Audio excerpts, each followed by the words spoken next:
كما صليت على إبراهيم وعلى آل إبراهيم في العالمين إنك حميد مجيد. أعوذ بالله من الشيطان الرجيم. بسم الله الرحمن الرحيم. يوم نطوي السماء كطي السجل للكتب كما بدأنا أول خلق نعيده وعدا علينا إنا كنا فاعلين.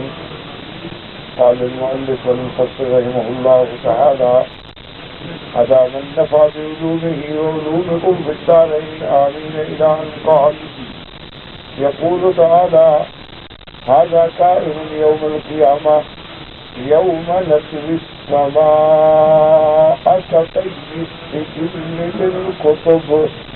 یہ قیامت والے دن ہوگا کہ اللہ تبارک و تعالیٰ آسمانوں کو لپیٹ دیں گے جیسے لکھا ہوا لپیٹ لیا جاتا ہے، جیسے کتاب پہ کاغذ پہ الکتب مکتوب کے معنی میں ہے، یعنی جیسے آدمی لکھنے کے بعد اس کو لپیٹ دیتا ہے ایسے آسمانوں کو لپیٹ دیا جائے گا. كما قال تبارك وتعالى: وما قدر الله حق قدره والأرض جميعا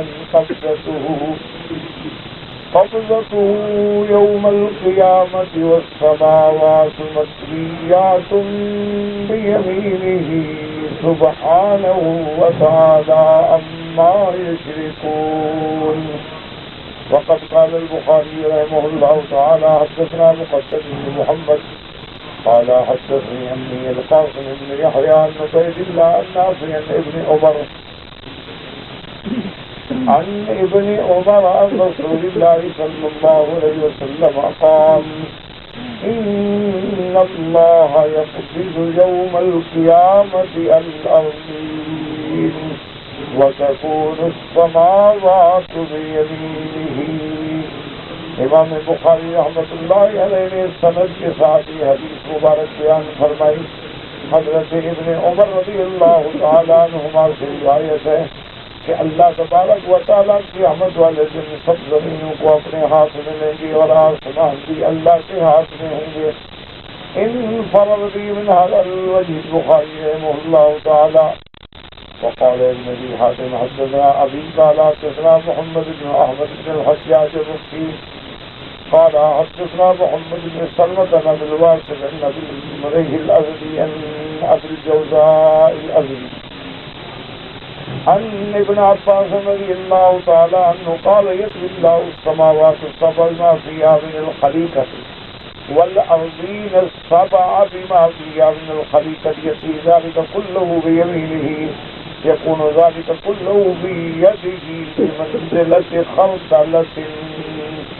اس حدیث مبارک میں آیا ہے کہ حضور پاک صلی اللہ علیہ وسلم سے حضرت ابن عباس فرماتی ہیں: یطوی اللہ السماوات السبع، اللہ 7 آسمانوں کو اور جو کچھ اس کے اندر مخلوق ہے سب کو لپیٹ لیں گے.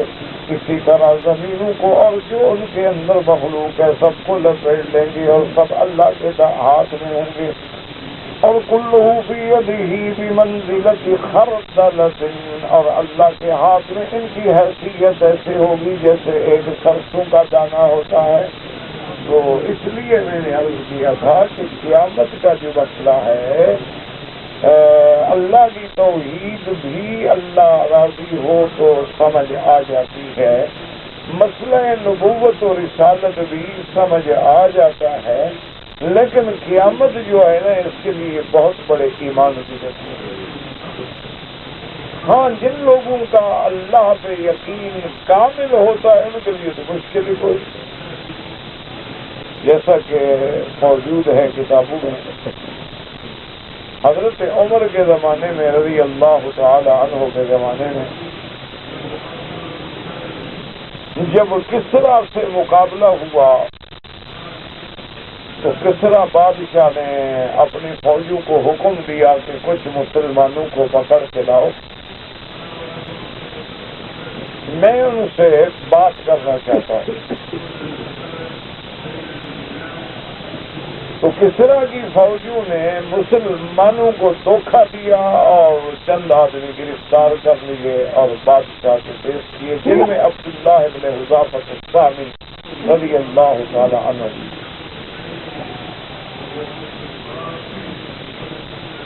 جب بادشاہ کے سامنے گئے اور اس نے دیکھا کہ عبداللہ ابن حذافہ السہمی نوجوان بھی ہے اور خوبصورت بھی ہے اور بات کرنے کا انداز بھی جانتا ہے، تو اس نے کہا کہ عبداللہ میں تمہیں دعوت دیتا ہوں کہ تم عیسائیت دین عیسیٰ اختیار کر دو۔ فابا عبداللہ، حضرت عبداللہ ابن حذافہ نے فرمایا کہ بالکل نہیں، میں تو دین اسلام سے، میں کسی طرح بھی عیسائیت یا نصرانیت یا کسی اور دین کے بارے میں سوچ بھی نہیں سکتا ہوں۔ اور بیٹا دیکھو تم غور کر لو، میں تمہیں مہلت دینے کے لیے تیار ہوں، اور تم مجھ سے جو دنیا کی چیزیں، دنیا کی نعمت، زمین، جائیداد، علاقہ، اقتدار، حکومت جو لینا چاہتے ہو وہ بھی دینے کے لیے تیار ہوں، لیکن تم دین محمد مصطفیٰ صلی اللہ علیہ وسلم کو چھوڑ دو۔ حضرت عبداللہ ابن حذیفہ السہمی نے فرمایا کہ ہر جگہ تباہی،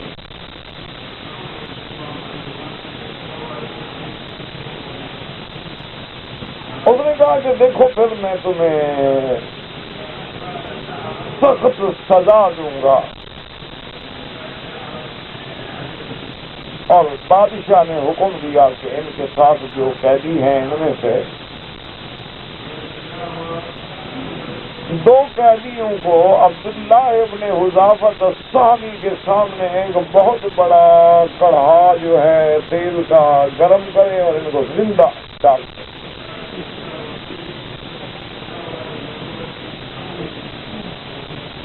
ایک الاؤ روشن کیا گیا، اس پہ ایک بہت بڑا کڑھا رکھا گیا، اس میں تیل ڈالا گیا، جب وہ آخری درجے کی حرارت پہ پہنچ گیا تو ان دو مسلمانوں کو زندہ ڈالا گیا، اور زندہ سامنے جیسے پکوڑے تلے جاتے ہیں ایسے بیچارے تڑپ تڑپ کے ختم ہو۔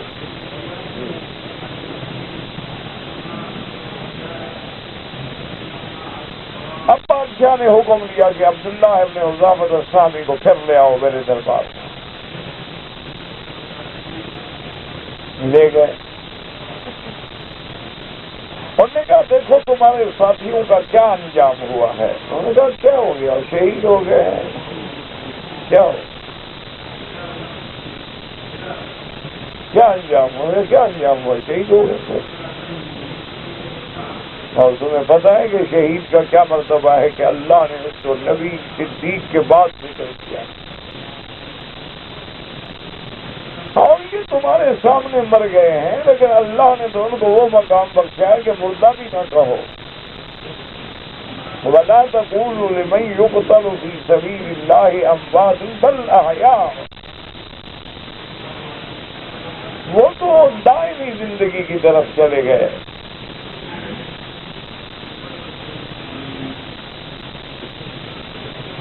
جو اللہ کے راستے میں موت آتی ہے جن کو، وہ تو اللہ تبارک و تعالیٰ ان کے اتنے درجات بلند کر دیتے ہیں کہ تم سوچ ہی نہیں سکتے تمہاری شاہی ان کے سامنے کیا ہے۔ بادشاہ نے حکم دیا کہ عبداللہ ابن حذافہ السہمی کو صلیب پہ لٹکا دو، اور اپنے جلادوں کو حکم دیا کہ اس کے بدن میں تھوڑے تھوڑے چرکے لگاؤ اس طرح کے ساتھ،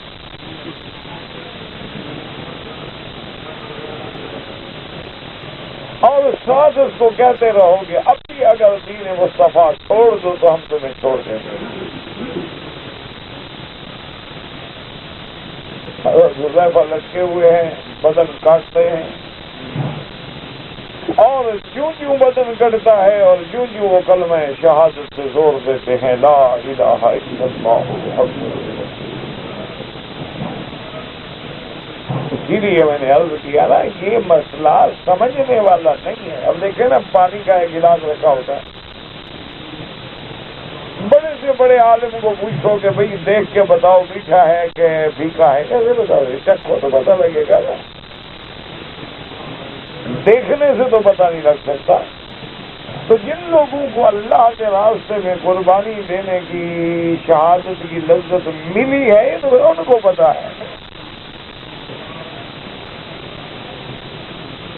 جیسے کہ صحیح روایات میں ہے کہ ایک صحابی دوڑتے ہوئے احد کی طرف جا رہے ہیں، تو راستے میں ساتھیوں نے کہا کہ اتنی جلدی کیوں دوڑ رہے ہیں، آرام سے چلو۔ انہوں نے کہا اللہ انی راجد ریح جنت من قبل احد، مجھے تو جنت کی خوشبوئیں آ رہی ہیں احد کی طرف۔ انہوں نے کہا بادشاہ پوچھ رہا ہے، انہوں نے کہا جی وہ نہیں مانتا۔ انہوں نے کہا اچھا اس کو اتار کے پھر لے آؤ، پھر لے آؤ۔ انہوں نے کہا دیکھو تمہارا بدن لہو لہان ہو چکا ہے، اور یہ تو ابھی میں نے ان کو حکم دیا تھا کہ اس کی رگیں نہ کاٹو، نہ ایک رگ کٹے گی تو مر جاؤ گے۔ باقی کیا ہو گیا؟ انہوں نے کہا دین چھوڑ دو۔ انہوں نے کہا سوال پیدا نہیں ہوتا۔ اور انہوں نے کہا پھر اپنے ساتھیوں کی طرح تم جلنے کے لیے تیار ہو جاؤ۔ میں نے کہا ٹھیک۔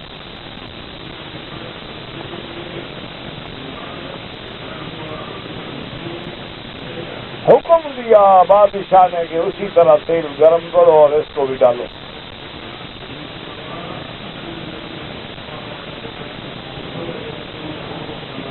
جب وہ کڑھا گرم ہو گیا، آگ تیار ہو گئی، تیل تیار ہو گیا، حضرت عبداللہ ابن حذافہ کو لے کے جانے لگے، فبکا حذیفہ، آپ رونے لگے۔ انہوں نے خبر دی کہ بکا کہ وہ رو رہا ہے قیدی۔ میں کہا پھر لے آؤ، اس کو مطلب ہے کہ اب گھبرا گئے۔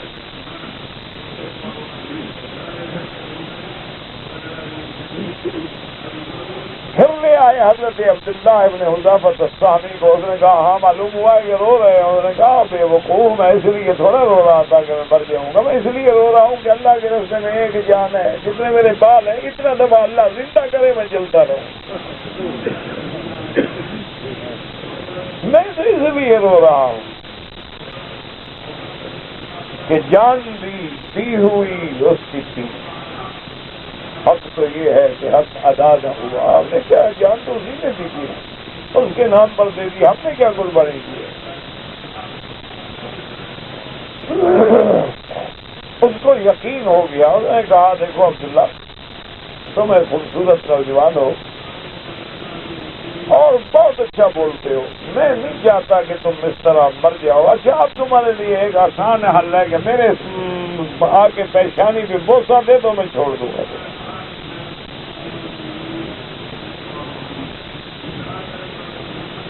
اور میں نے کہا کہ سرا لا اقبل راس کافر، میں کسی کافر کی پیشانی کو نہیں بوسہ دوں۔ اور انہوں نے کہا دیکھو بات سنو، اگر بوسہ دو تو جتنے قیدی ہیں نا سب کو چھوڑ دوں گا۔ انہوں نے کہا ہاں پھر میں دینے کے لیے تیار ہوں، اپنے لیے نہیں، اپنی جان بچانے کے لیے میں کافر کی پیشانی پہ بوسہ دوں یہ مجھے قبول نہیں ہے، لیکن اگر باقی مسلمانوں کی جان بچتی ہے تو میں حاضر ہوں۔ تو حضرت عبداللہ نے بوسہ دیا، وہ بھی بادشاہ تھے، اپنے وعدے کے مطابق سب قیدیوں کو رہا کر دیا۔ اللہ نے کامیابی کی، واپس آئے۔ حضرت امیر المومنین حضرت عمر رضی اللہ تعالی عنہ کو سارا واقعہ سنایا ساتھیوں نے۔ آپ نے فرمایا بلاؤ عبداللہ کو بلایا، فرمایا اب تم ممبر رسول پہ بیٹھ جاؤ۔ حکم دیا کہ سب اس کے ماتھے پہ بوسہ دیں۔ سب سے پہلے حضرت عمر رضی اللہ تعالی عنہ نے بوسہ دیا، اور اس کے بعد سب صحابہ نے بوسہ دیا کہ ایک آدمی نے اپنی جان کے لیے بوسہ نہیں دیا، لیکن صحابہ کو قربانی کی بچانے کے لیے اس نے بوسہ دیا ہے۔ اور کیسے ایمان پہ قائم رہا ہے، تو یہ یاد رکھیں کہ جب قیامت کے معاملات پڑھو گے تو جب تک اللہ اور اللہ کے رسول کے فرمان پہ بالکل یقین ایسے ہو جیسے کعبہ سامنے کھڑا ہے، تب تو کوئی مشکل نہیں۔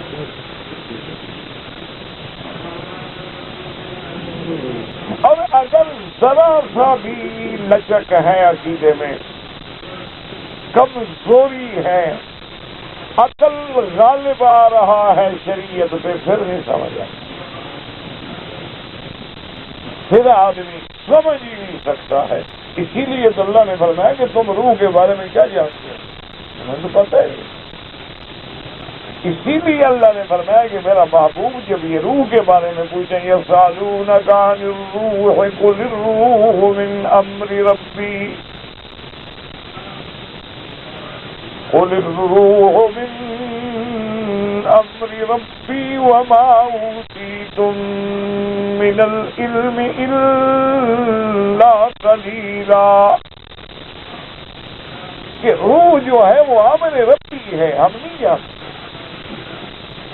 یہی وہ بات ہے جو لوگوں کو سمجھ نہیں آتی کہ اللہ والوں کی روحانیت، کہتے ہیں نا کہ روحانی زندگی، مادی زندگی، وہ روحانیت، وہ روح اتنی کبھی ہو جاتی ہے کہ بس دنیا کی کوئی طاقت ٹھہر نہیں، کیوں؟ وہ تو امر ربی ہے، امر ربی کے آگے پھر کون ٹھہرے؟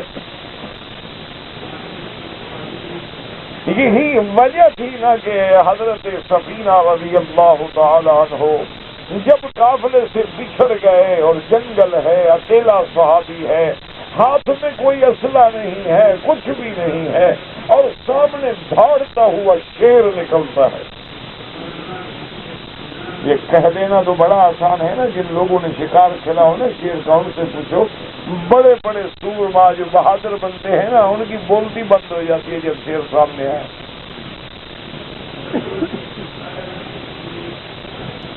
یہ جب شیر کا شکار ہو نا جی، یا اللہ معاف کرے خنزیر کا شکار ہو، شیر کا شکار ہو، اس قسم کے جو خطرناک جانور ہیں، ان کا جب شکار ہوتا ہے تو بڑے بڑے لوگ، بڑے بڑے بہادر، بڑے بڑے جاندار لوگ جو ہے نا، ان کی بھی بولتیاں بند ہو جاتی ہیں۔ اور خاص طور پہ جب شیر آدم خور ہو، انسانوں کو کھانے والا شیر ہو، تو وہ تو اللہ معاف کرنے کا اور عذاب ہے۔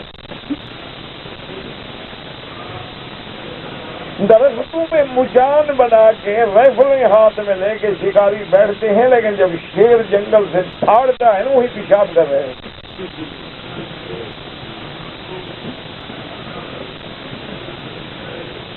آواز نکلنی بند ہو گئی۔ بندوق بیچاروں کے ہاتھ میں ہوتی ہے تو نالی والا طرف ادھر ہوتی ہے اور والا جو ہے وہ طرف ہوتی ہے، پتہ نہیں کیسے چلا۔ آسان بات نہیں ہے۔ اللہ تبارک و تعالی رحمت فرمائے۔ تو بہرحال حضرت سفینہ فرماتی ہیں کہ جب وہ شیر دھاڑا جنگل سے، اور ساتھ آتے کہ بہت ہے، نہتا آدمی ہے، ہاتھ میں کچھ بھی نہیں ہے، اگر ہو بھی تو پھر حالات اتنی استعمال کر سکتا ہے۔ ہاں بڑے بڑے لوگ بھی ہوتے ہیں جو ان حالات میں بھی نہیں گھبراتے، اللہ نے بعض لوگوں کو بڑا دل بھی دیا ہے۔ تو اصل بات یہ ہے وہی ایمان، یقین، وہ روح کی قوت۔ حضرت سفینہ کھڑے ہو گئے، ایک لکڑی ہاتھ میں لی اور کہا کہ الا یا ایھا الاسد، اور جنگل کے کتوں، خبردار، انا خادم رسول اللہ۔ اب شیر بڑا عربی جانتا نہ، شیر عربی بولتا ہے، وہ تقریر سمجھ رہا تھا۔ وہ قوت تھی، ایمانی قوت، وہ نور ایمان تھا، وہ روحانی قوت تھی جس کے سامنے پھر دنیا کی کوئی چیز نہیں ٹھہر سکتی۔ آپ دیکھیں نا سورج کتنا دور ہے، اس سورج کے سامنے اگر آپ ایک آتشی شیشہ ہوتا ہے اس کو سامنے رکھ کے سورج کی شعاع اس کے سامنے کر دیں نیچے کاغذ کو آگ لگ جائے.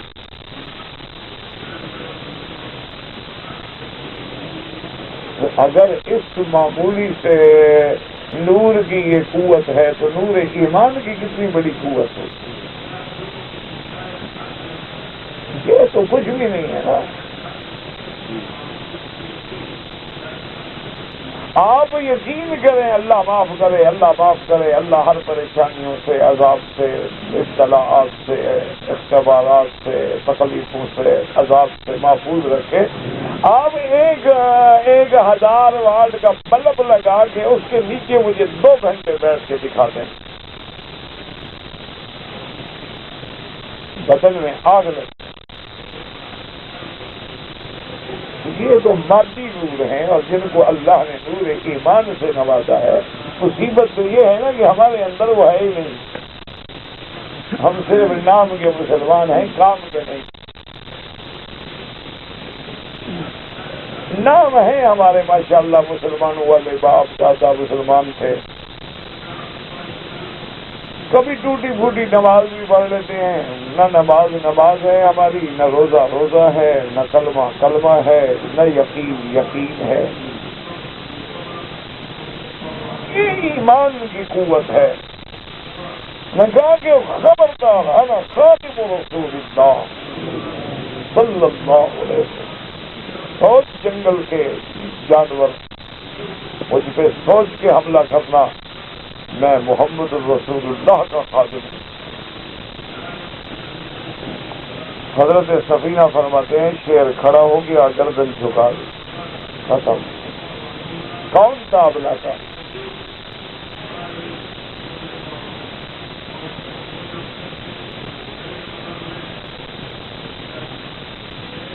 اسی لیے کہتے ہیں نا فقط نگاہ سے ہوتا ہے فیصلہ نہیں. بس نظر پڑی اور قوت ایمان ایسی غالب آئی کہ شیر گردن جھکا کے کھڑا. اب ادھر جاتا ہے، ادھر چلتا ہے. حضرت فرماتے میں سوچ رہا ہوں سمجھا بھی ہے، اب کھاتا تو نہیں مجھے، کھاتا تو کھڑا کیوں ہو گیا؟ میری بات تھوڑی سمجھ گئی. میں کہا اچھا آپ کیوں بس یہ اشارے کریں، اس کے اشارے پہ چلا. او جناب چل پڑا آگے اور میں اس کے پیچھے جایا. اور جنگل سے کوئی بھی جانور نکلے تھا 6 ہارڈ نکالے گا، ڈر کے والے بھاگ جائیں. وہ جو جنگل کا بادشاہ ہے نا، اس میں کون مقابلہ کرے؟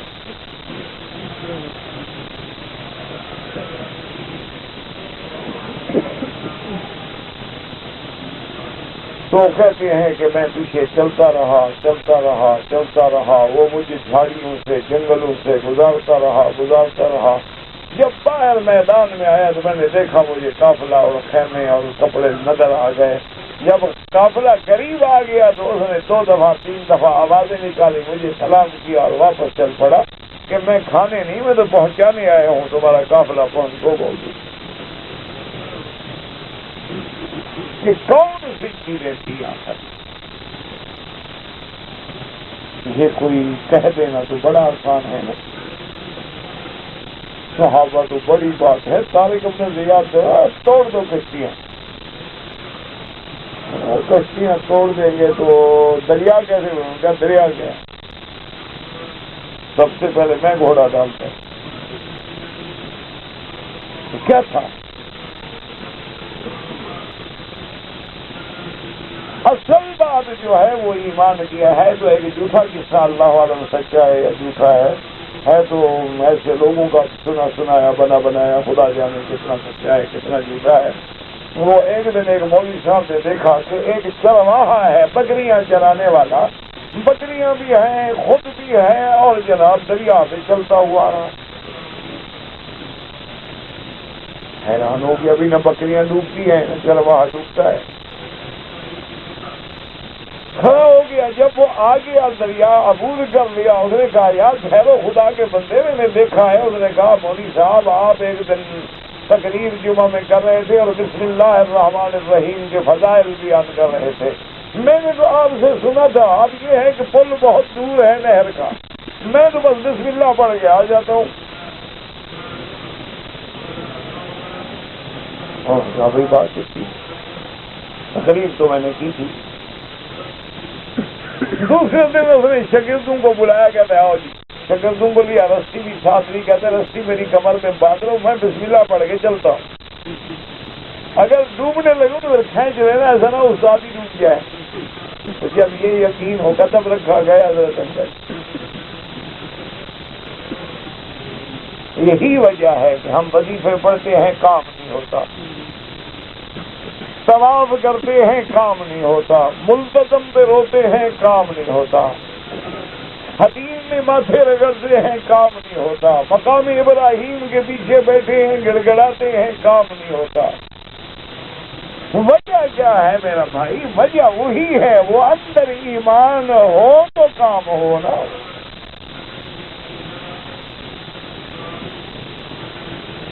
دیکھو نا، آپ ایک گاڑی لے لیں، بہت قیمتی گاڑی ہو ماشاءاللہ، بڑی 10 لاکھ ریال کی گاڑی لے لیں، پیٹرول نہ ہو،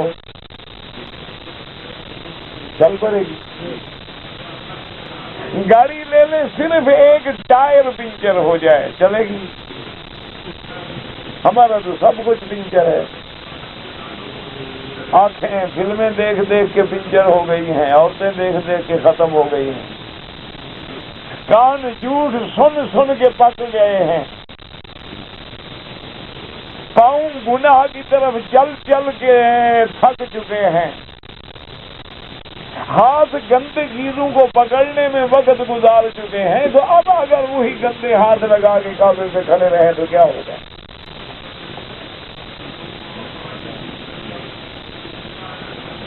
گاڑی تو ہے لیکن پیٹرول نہیں، گاڑی تو ہے لیکن ٹائروں میں ہوا نہیں، گاڑی تو ہے لیکن انجن کا ایک نٹ کھل گیا ہے، گاڑی تو موجود ہے اسٹیئرنگ لوز ہو گیا ہے، گاڑی تو موجود ہے ٹائراڈ کھل گیا ہے، پر حادثے ہی ہوں گے.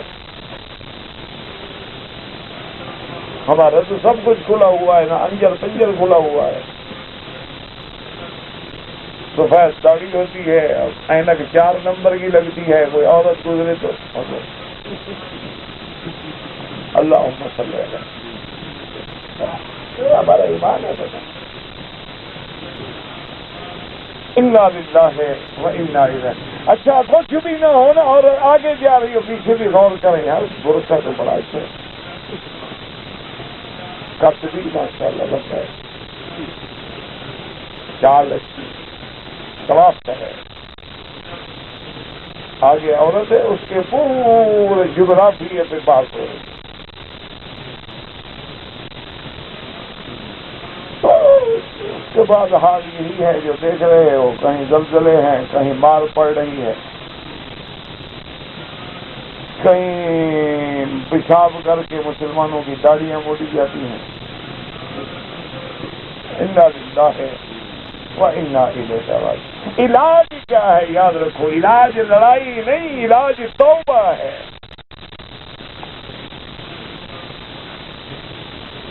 علاج کرنا چاہتے ہو تو توبہ ہے، اور توبہ کا معنی یہ نہیں کہ توبہ میری اللہ، توبہ میری لاکھ، توبہ میری 2 کروڑ، توبہ میری 10 کروڑ. توبہ یہ کیا؟ یہ توبہ تھوڑی ہے، مذاق ہے. علاج ایک ہے کہ اللہ پہ یقین ہو، فرمان رسول عربی پہ یقین ہو کہ التائب من الذنب کمن لا ذنب لہ، اور پھر اس گناہ کی طرف نظر بھی نہ اٹھائے، خیال بھی نہ کرے. یہ ہے توبہ.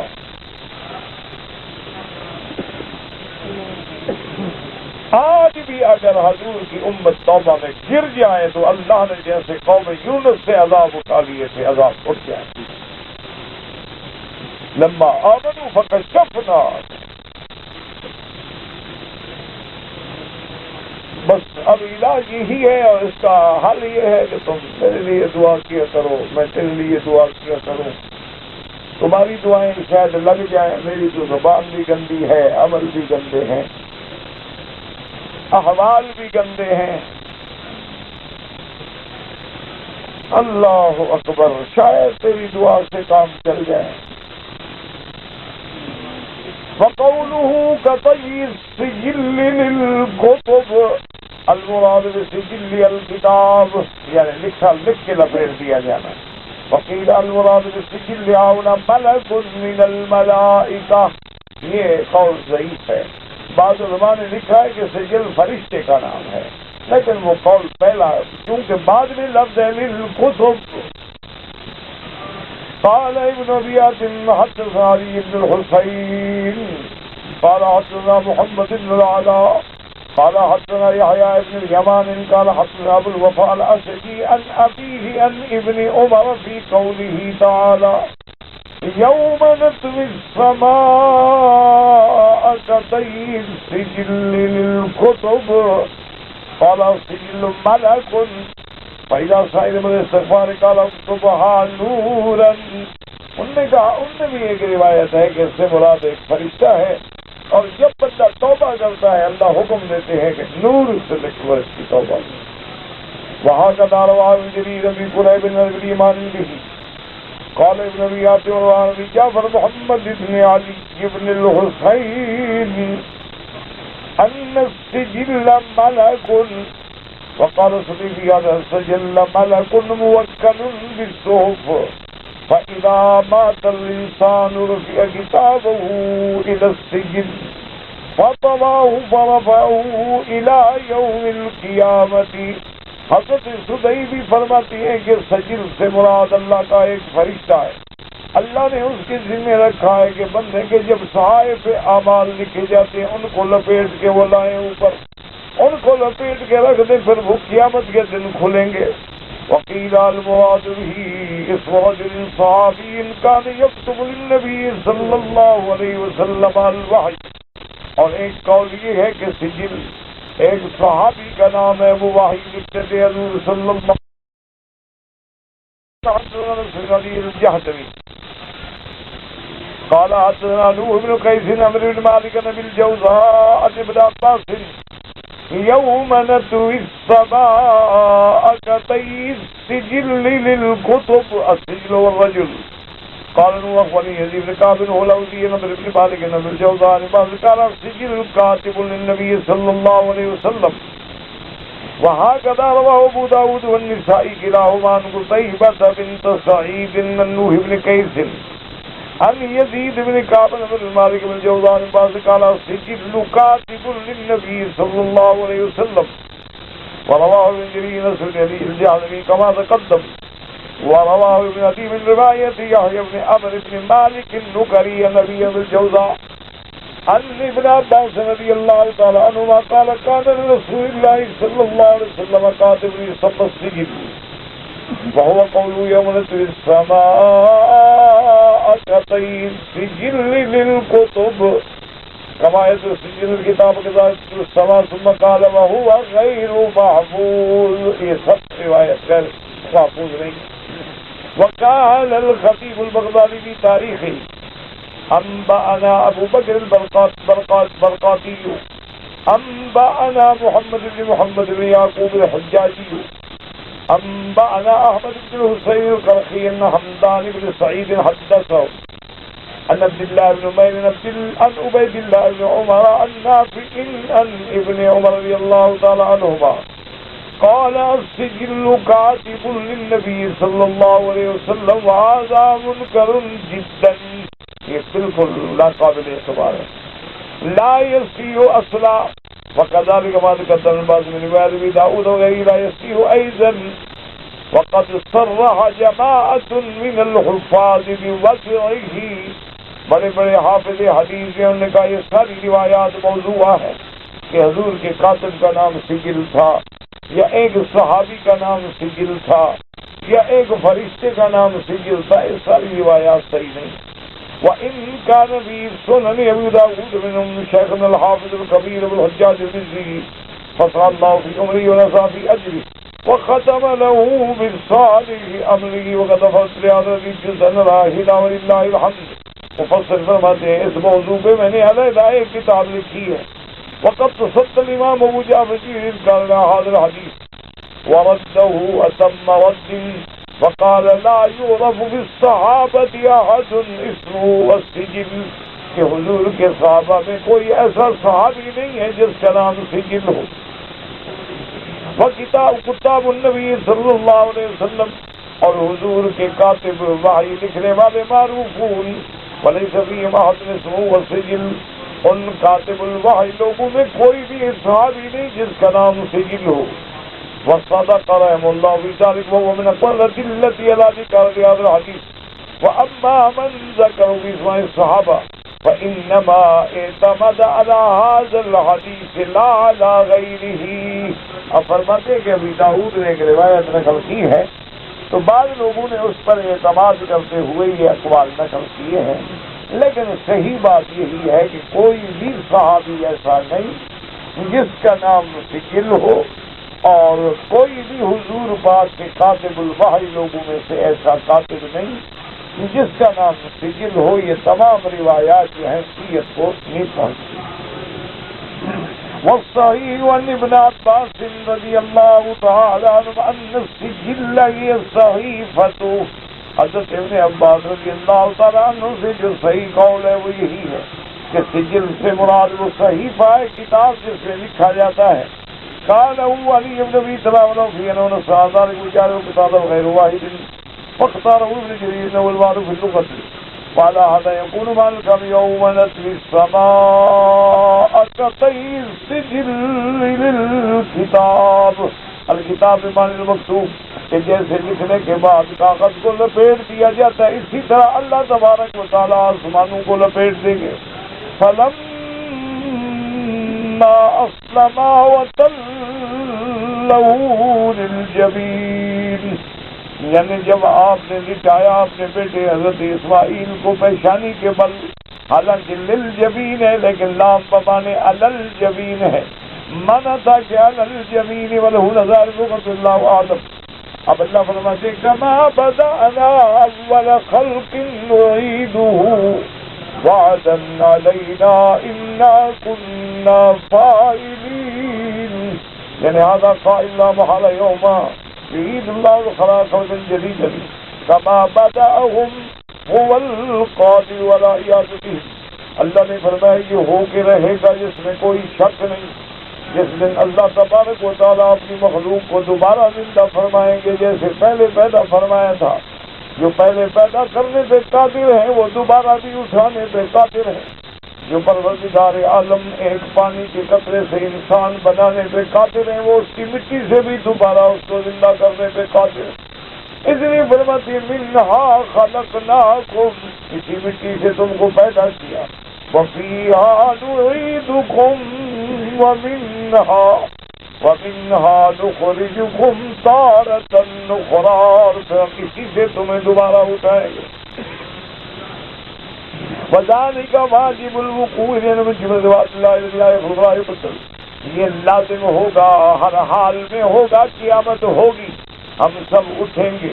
کیوں؟ یہ اللہ کا وعدہ ہے اور اللہ کے وعدے میں کبھی خلاف نہیں ہوتا، اللہ کا وعدہ کبھی تبدیل نہیں ہوتا. ان اللہ لا یخلف المیعاد، اللہ کا وعدہ حق ہوتا ہے، صدق ہوتا ہے، سچ ہوتا ہے. وَهُوَ الْقَادِرُ عَلَى ذَلِكَ، اور اس سے وہ قدرت بھی رکھتی ہے. اس لیے فرماتے اِنَّا كُنَّا فَاعِلِينَ، ہم یہ کریں گے کیوں کرنے پہ قادر ہیں. وقال الامام احمد السراوقی ابو جعفر عبیدۃ الامین قالوا حدثنا شعبہ عن المغیرہ بن نعمان عن سعید بن جبیر بن باز قال قام فینا رسول اللہ صلی اللہ علیہ وسلم بموعظۃ، حضور پاک نے بات فرمایا، ارشاد فرمایا، اور فرمایا انکم محشورون الی اللہ عز وجل حفاة عراة غرلا کما بدأنا اول خلق نعیدہ وعدا علینا انا کنا فاعلین. حضور پاک نے فرمایا کہ قیامت کے دن جب اٹھو گے تمہارے پاؤں میں جوتا بھی نہیں ہوگا، کپڑا بھی نہیں ہوگا، اسی طرح بغیر ختنے کے اٹھو گے جیسے اللہ تبارک و تعالیٰ نے تمہیں پیدا کرنے کے وقت میں پیدا فرمایا تھا. نہ کپڑا ہے، نہ لباس ہے، نہ خطرے حضرت آگے اسی اللہ دوبارہ کھڑا کر دے. وقت والے سے بھی سوئم جانا وقال له في بعض كما بدأنا أول خلق نعيده، قال يهلك كل شيء كما كان اول مرة.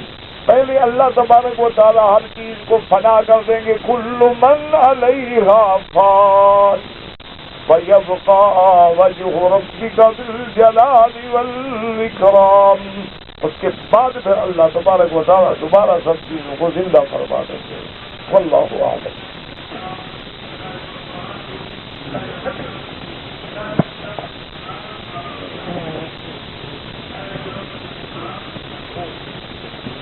کہتے ہیں کہ اگر ہم نے دم دینی تھی، ایک جانور لے کے ہم نے ذبح کیا، گوشت غریبوں کو دے دیا. اب غریبوں کے پاس گوشت زیادہ تھا یا ان کو ضرورت تھی، انہوں نے بیچ دیا، وہ جانے، ان کا کام جانے. لیکن یہ نہ ہو کہ تم اپنی دم پھر ان سے خریدنی شروع کر دو کہ میں کما لوں. مسئلہ سمجھو. مانا یہ ہے نا کہ آپ نے دم ذبح کیا، غریب کو دے دیا، اس کو اچھا پھر یہ بکری مجھے دے دو 20 ریال میں. کہا کہ میں وہ دم بھی ہو جائے بکرا بھی گھر لے آؤں. تو تم نے تو پھر دم پہ صرف 20 ریال خرچ کیے. یہ تمہارا خریدنا تو حرام ہے. ہاں اگر وہ غریب لوگ ہیں، ان کو گوشت لے جاتے ہیں اور انہی دنوں میں زیادہ ملتا ہے، وہ جا کے بیچ ہو جانے، ان کا کام جانے. تمہاری ذمہ داری یہ ہے کہ تقسیم کر کے غریبوں کو تقسیم کر دو. جیسے کہ ایک روایت مبارک میں آتا ہے کہ میرے محبوب رحمت دو عالم، محبوب دو عالم صلی اللہ علیہ وسلم اپنے ایک بیوی کے گھر میں تشریف لائے تو گھر میں بکری کا گوشت جو ہے وہ ہانڈی میں چڑھا ہوا تھا اور پک رہا تھا.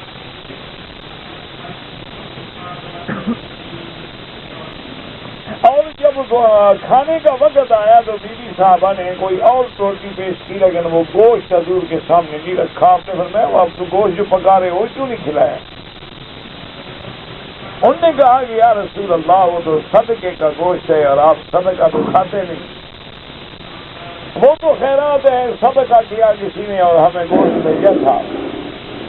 کیونکہ آپ صدقہ نہیں استعمال فرماتے تو ہم نے اس لیے پیش نہیں کیا. میں اللہ کے صدقہ تو تمہیں دے گیا ہے نا، اب تو تمہارا ہے نا. ولی ہدیہ تم مجھے تو ہدیہ پیش کرو گے، تو صدقہ تو تمہارے لیے تھا. اب اگر ایک آدمی غریب آدمی پھر ہمیں کھلا دیتا ہے تو جائز ہے. اور یہ ایسی بات ہے، یہی تو ہوتا ہے نا آج کل مدرسوں میں. ورنہ یہ دین کے مدرسے بیچارے اسی پہ چل رہے ہیں کہ مثلا زکوٰۃ کا پیسہ آ گیا. اب زکوٰۃ کا پیسہ تو نہ تنخواہ میں لگ سکتا ہے، نہ مدرسے میں لگ سکتا ہے، نہ کتابیں خریدنے میں لگ سکتا ہے، نہ مسجد بنانے میں لگ سکتا ہے. تو پھر علماء نے یہ حل نکالا ہے کہ مثلا وہ یہ کرتے ہیں کہ اپنے بجٹ کو دیکھ کے 2000 روپیہ مہینہ وظیفہ بنا دیا طالب کا. جب زکوٰۃ آئی اس کو دیکھو بابا یہ لوگ ہیں.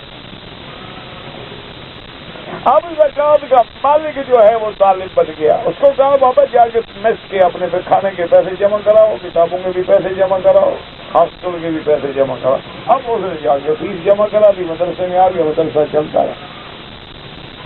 کیونکہ مالک تو اس کو ہم نے بنا دی. اچھا بعض طالب ایسے بھی ہوتے ہیں پیسے لے کے چلے جاتے، چلا جائے. یہ تھوڑا ہے کہ آپ اس کو پکڑ لیں.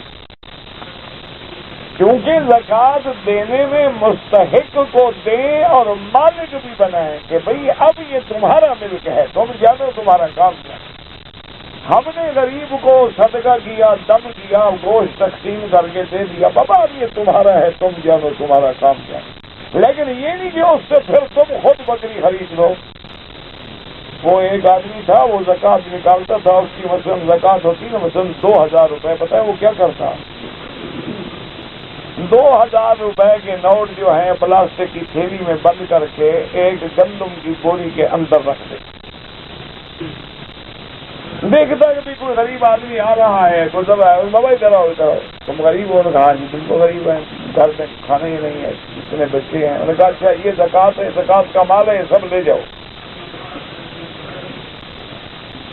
میں نے کہا جی بڑی مہربانی. اب 2.5 من دانے ہیں، ایک آدمی ہے کمزور بوڑھا سا بیچارہ. اس نے کہا حضرت اب میں یہ اٹھا تو نہیں سکتا ہوں، میں پھر جاتا ہوں کوئی اپنا بندہ بلا کے کوئی ریڈی ویڈی کوئی کھوتی ہوتی خرید کے کرائے پر لے آتا ہوں، لے جاؤں گا. تمہاری مرضی، دیکھو تم اس کو اچھی طرح سنبھال لو، یہ اب چیز تمہاری ملک ہے، میرے کمرے سے اٹھاؤ اس کو باہر رکھو، پھر کھوتا لے جائے اور کچھ چیپس لے جائے۔ اب اس کو پکڑوا کے باہر رکھوا کے بابا نے کہا دیکھو تمہاری مرضی ہے، جب وہ جان کرے گا یار ادھر آؤ، آج کل گندم کا بھاؤ کیا ہے؟ اس نے کہا مثال جو اس زمانے میں سستی ہوتی تھی 5 روپے من، 10 روپے کا جی 5 روپے نے کہا اس میں 2.5 من ہے، کتنے پیسے بن گئے؟ اس کا 15 روپے نے کہا یار چلو 20 روپے میں یار میں تم سے خرید لیتا ہوں، تم مجھے اب بیچ دو۔ اور میں سوچا کہ گندم ہی لینی ہے نا، اتنا پیسے مجھے دے رہے ہو، اب کھوتا لاؤ ریڑھی لاؤ لے جاؤ، پھر بھی تو میں نے یہی کرنا ہے، پھر پسواؤ اس سے اچھا پیسے لے جاؤ، جو گھر کی ضرورت ہے اس نے کہا ٹھیک ہے جی 20 روپے مجھے دے دو، یہ میں نے آپ کو بیچ دی۔ اور لے کے گھر کا کبھی خراب ہے، وہ اندر جو پیسے تھے وہ بھی تو واپس آ گئے نا۔ تو یہ ہیلے ہیں، یہ حرام ہے، اللہ تو جانتا ہے نا کس کو دھوکہ دے رہے ہیں۔ تو تم بھی ایسا نہ کیا کرو کہ دم کا بکرا خریدا 250 ریال کا ذبح کرایا اور باہر ایک غریب کو بلایا، بابا تم غریب وہاں لے جاؤ بکرا، وہ وہاں تک کیا کر ٹھہرو بیچو گے؟ ہاں جی کتنے کا بیچو گے؟ 50 ریال کا، نہیں یار نہیں 30 ریال کا، تو خود خرید کے گھر آ گئے، دم بھی دے دی، جان بھی چھڑا لی، بکرا بھی لے آیا، مانا 30 ریال میں خدا کو دھوکہ دے رہا۔ انا للہ و انا الیہ راجعون۔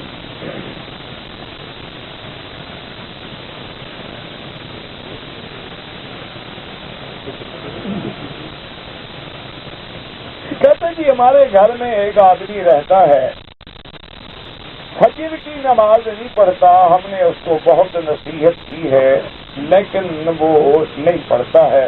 دیکھو بھائی بعض لوگ جو ہے نا لاتوں کے بھوت ہوتے ہیں، وہ باتوں سے نہیں مانتے، اس کو آپ گھر سے نکال دیں، دیکھو اٹھتا ہے کہ نہیں اٹھتا؟ تم بھی تو بے نماز کو رکھے ہوئے ہو نا گھر میں، جی نماز پڑھ لو گے، نہیں پڑھتا اچھا پھر بھی رہو گی۔ آج جناب اس کو دروازے کے باہر کھڑا کر دو، دروازہ بند کر دو، کہ تم نماز بھی پڑھتے میں دروازہ نہیں کھولتا، تم اللہ کا حکم نہیں مانتے ہو تو میں تیری بات کیوں مانوں؟ دیکھو ٹھیک ہوتا ہے کہ نہیں؟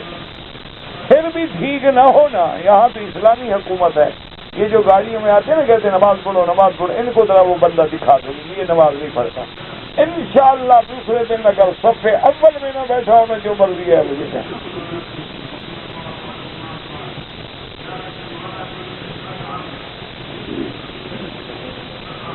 میں بہت پریشان ہوں، اللہ ہم سب کی پریشانیاں دور فرمائے۔ حسبنا اللہ و نعم الوکیل، حسبنا اللہ و نعم الوکیل، حسبنا اللہ و نعم الوکیل، اس کے علاوہ ہمارے پاس کیا حل ہے؟ اللہ اکبر، اللہ اکبر۔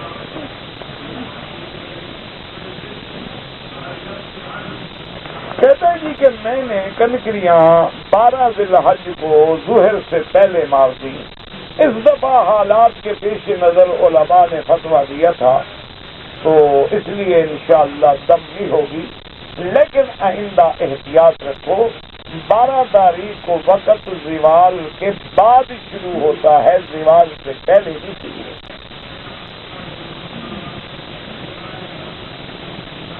کہتے ہیں کہ سفر کے مہینے میں سفر کرنا کیسے ہے؟ سفر سین سے نہیں لکھا جاتا، سفر کا مہینہ جو ہے سواد سے ہے، سفر المظفر۔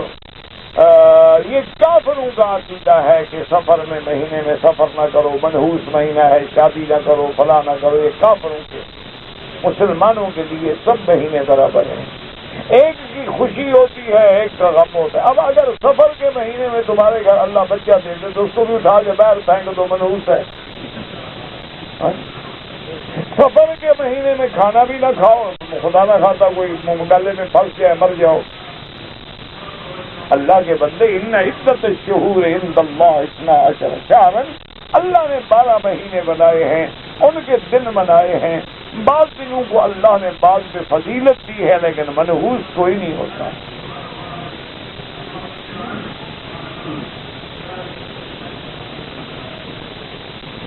کہتے ہیں کہ جو بڑے بڑے اس میں مبارک ہیں 4 لفظوں میں ہیں، مجھے نہیں پتا یہ عدد تم جانو، عدد والے جانے، 4 ہوں یا 5 ہوں، کچھ بھی ہوں،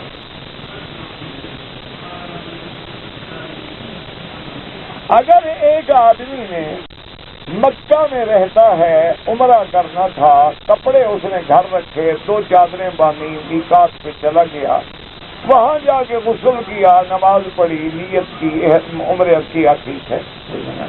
چادریں باندھنے کا نام تو عمرہ نہیں ہوتا، نہ احرام ہوتا ہے۔ اصل احرام تو نیت کا نام ہے، جب نیت کرو گے۔ اب تمہاری مرضی ہو، چادریں وہی باندھ لو یا گھر سے باندھ لو۔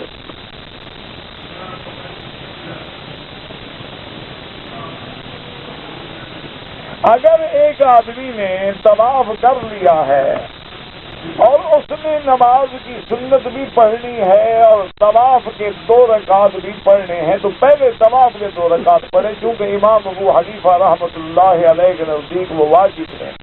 واجب کا پڑھنا جو ہے وہ سنت سے مقدم ہوتا ہے۔ اگر ایک آدمی نے عمرہ کیا ہے، طواف اور سعی کرنے کے بعد اگر وہ گھر میں جا کے اپنے بال خود اپنے ہاتھ سے کاٹ دے، کوئی حرج نہیں۔ بال کٹوانے ہیں خود کاٹ دے یا کسی سے کٹوا لے۔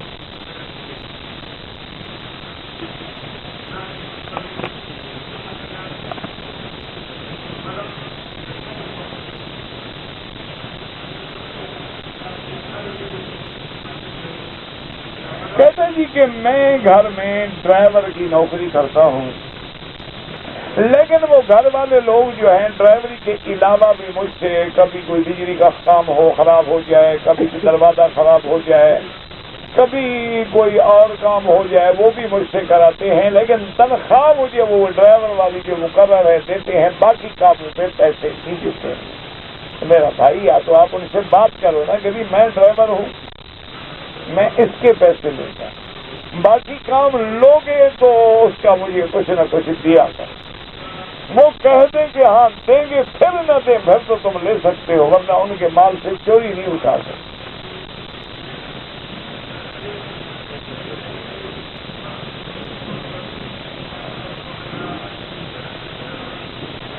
کہتے ہیں جی کہ ہمارے پاکستان سے کچھ لوگ جو ہیں اسلامک اسپورٹس میں آئے ہیں، بغیر احرام کے آ گئے، تو اسپورٹ میں جب آئے ہیں تو احرام کی کیا ضرورت ہے؟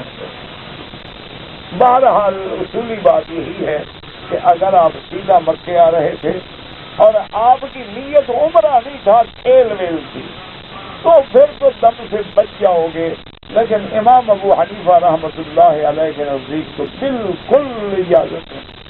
وہ کہتے ہیں کھیل کے لیے آؤ یا کام کے لیے آؤ، جب میقات سے آئے ہو بغیر احرام کے گزر گئے ہو تو یا تو میقات سے لوٹ کے عمرہ کر لو، اگر عمرہ نہیں کرو گے تو پھر تمہیں دم سے نہ دو۔ لیکن باقی ائمہ کے نزدیک گنجائش ہے، تو بہرحال اب بہتر یہ ہے، آسان حل یہ ہے کہ اپنے آپ کا ثواب بھی کماؤ اور دم سے بھی بچو۔ تو آپ لوگ یہ بالکل وادی سیل جو ہے میقات ہے قریب، فوراً وہاں چلے جائیں، وہاں سے عمرہ کریں، 2 گھنٹے میں فارغ ہو جائیں گے۔ آپ ویسے بھی اسپورٹس کے لوگ ہیں، دوڑنے بھاگنے میں آپ کو کیا تکلیف ہوگی؟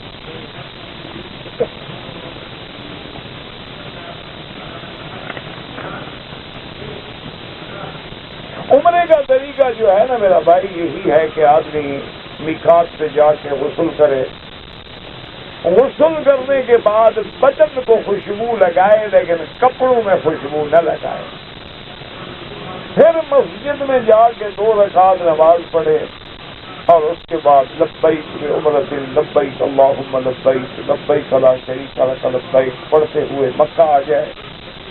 مکے میں داخل ہونے کے بعد طواف کرے اسی عمرے کی نیت کا کہ یہ طواف میرا وہ ہے جو میں نے عمرے کے لیے کرنا ہے۔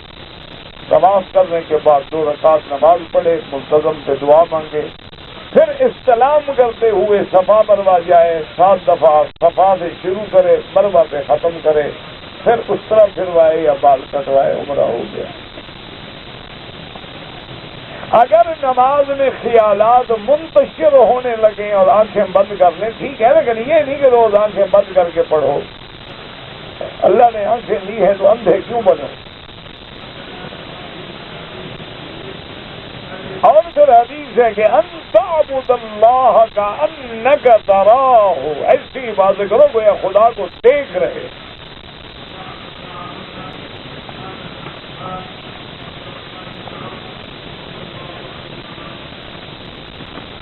کہتے جی کہ دوائی پینی ہو تو اس کے لیے کوئی خاص دعا ہے؟ کوئی دعا نہیں، وہی بسم اللہ الذی لا یضر مع اسمہ شیء فی الارض ولا فی السماء وہو السمیع العلیم۔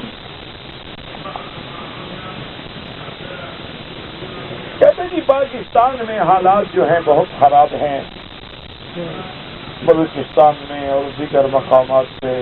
ہم تو بھائی رات دن دعا کرتے ہیں اللہ تبارک و تعالی پاکستان کو امن، استحکام، استقرار نصیب فرمائے، داخلی خارجی فتنوں سے بچائے، اللہ اس بلد الامین کو بھی ہر مفتن کے فتنے سے بچائے، ہر مفسد کے فساد سے بچائے، اور تمام عالم اسلام پہ اپنی رحمت نازل فرمائے۔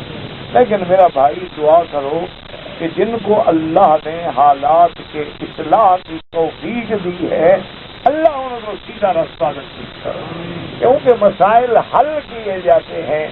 مسائل جو ہیں وہ زور سے کبھی نہیں حل ہوتے، وہ عقل سے حل ہوتے ہیں، وہ فہم سے حل ہوتے ہیں، وہ مذاکرات سے حل ہوتے ہیں، وہ بات ماننے سے حل ہوتے ہیں، نہ ماننے سے حل نہیں ہوتے۔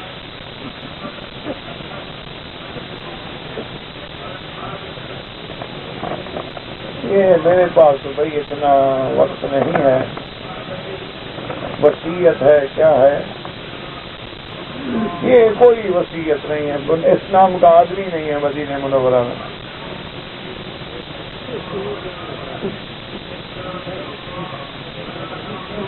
اگر کسی کو شکایت ہے ریاح کی کہ وضو کرنے کے بعد ریح خارج ہو جاتی ہے، ہوا خارج ہو جاتی ہے، تو اس کا علاج یہ ہے کہ جیسے مغرب کا وقت داخل ہو تو مغرب کی نماز کے لیے وضو کر لے۔ اب یہی وضو عشاء تک کافی ہے، چاہے ہوا خارج ہوتی ہے، نماز پڑھے، طواف کرے، نفل پڑھے، وہی وضو کافی۔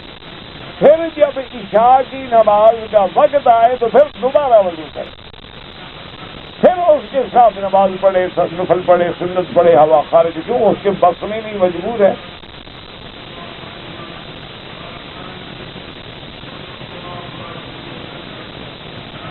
کہتے ہیں جی کہ جب جنازے کی نماز ہوتی ہے تو بہت سارے لوگ جو ہیں وہ ملتزم کے سامنے اور امام کے آگے کھڑے ہو جاتے ہیں، ان کی نماز نہیں ہوتی۔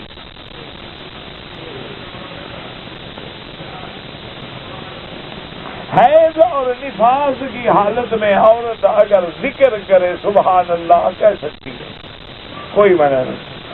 ربنا تقبل منا انك انت السميع العليم يا حي يا قيوم يا ذا الجلال والاكرام يا حي يا قيوم يا ذا الجلال والاكرام يا حي يا قيوم برحمتك نستغيث اللهم اجعل لنا وللمسلمين من كل هم فرجا ومن كل ضيق مخرجا ومن كل بلاء عافيا اللهم فرج هم المهمومين نفس كرب المكروبين وقف الدين عن المدينين واشفنا واشف مرضانا ومرضى المسلمين اللهم إنا نعوذ بك من جهد البلاء ودرك الشقاء وسوء القضاء وشماتة الأعداء یا اللہ عالم اسلام پہ رحم فرما، یا اللہ اسلامی ملکوں پہ رحمت فرما، یا اللہ اپنے عذاب رفع فرما، یا اللہ اپنے عذاب رفع فرما، یا اللہ اسلام کے غلبے اور اسلام کی عزت و نصرت کا فیصلہ فرما، یا اللہ کفر کی ذلت اور